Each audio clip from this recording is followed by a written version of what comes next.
One thing that many NASCAR fans often do is come up with their own schedules. If they were in charge of what tracks the series raced at and in what order, what would their ideal schedule look like?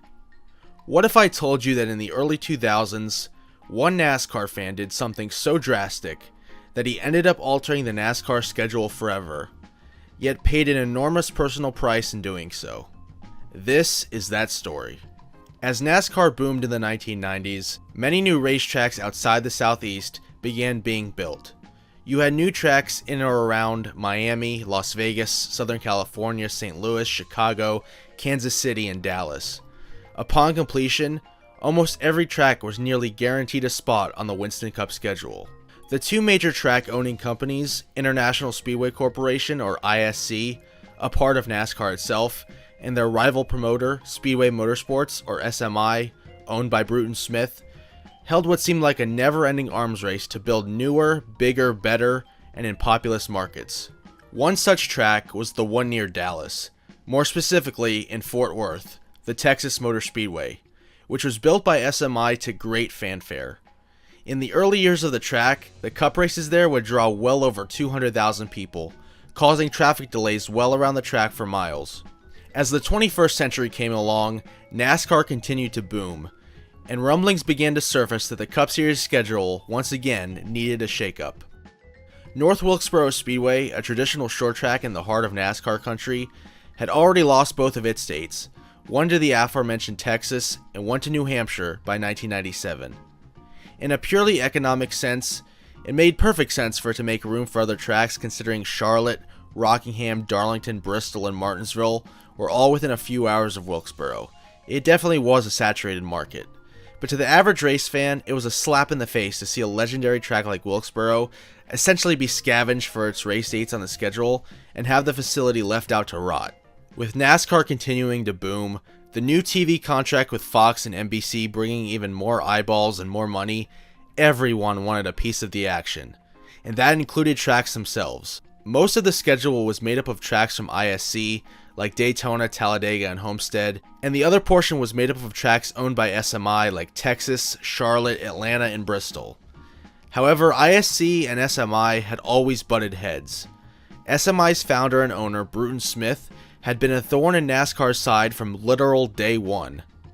NASCAR founder Bill France started NASCAR in opposition to Smith's own NSCRA, and France held the very first NASCAR race on the same day the NSCRA held their biggest event.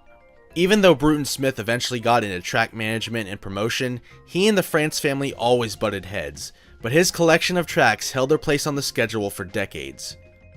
But SMI tracks would never really overtake ISC tracks in terms of quantity on the schedule. This raised a problem when NASCAR set a hard limit on the number of points-paying races at 36. No more than that could really be feasible. They needed to give crews some time off in the winter. Everyone understood that, except Bruton Smith. With the financial success that Texas Motor Speedway had become, he felt it was high time for the track to get a second date. Yes, if you're a race fan that doesn't watch NASCAR, they do race at multiple tracks twice in a season. Anyway, Smith had sort of run out of slots on the schedule to move dates between his own tracks. He was not going to take a race away from Charlotte, Atlanta, or Bristol, and his other new track in Las Vegas was not going to get bumped off the schedule either. In order to get a second race at Texas, he'd have to snatch away a date from NASCAR's ISC, which he knew to be highly unlikely.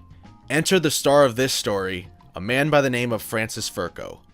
Hailing from Plano, Texas, Furco had become a season ticket holder at Texas Motor Speedway and even bought shares in SMI.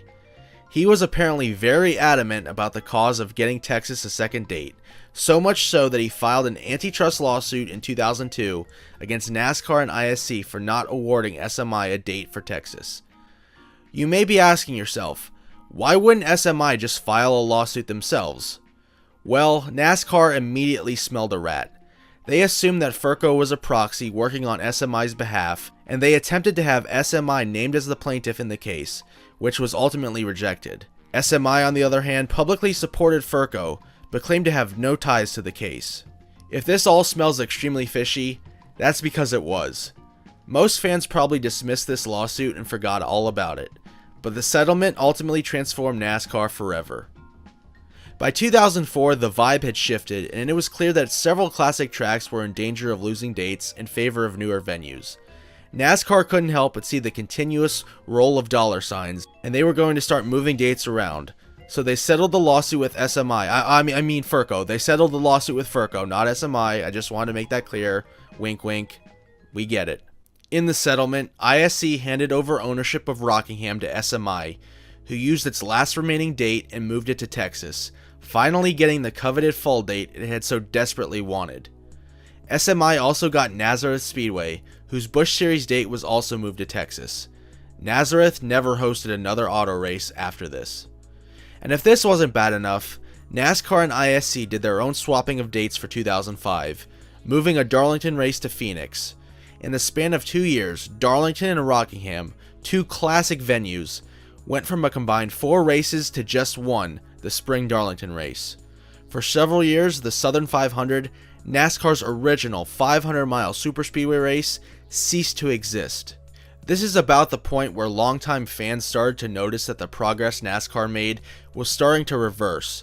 They were regressing, selling out classic venues in favor of new tracks, and going full gimmick with the chase and all the green-white checkered overtimes. But at least SMI got what they ultimately coveted. Did Francis Furco get what he wanted?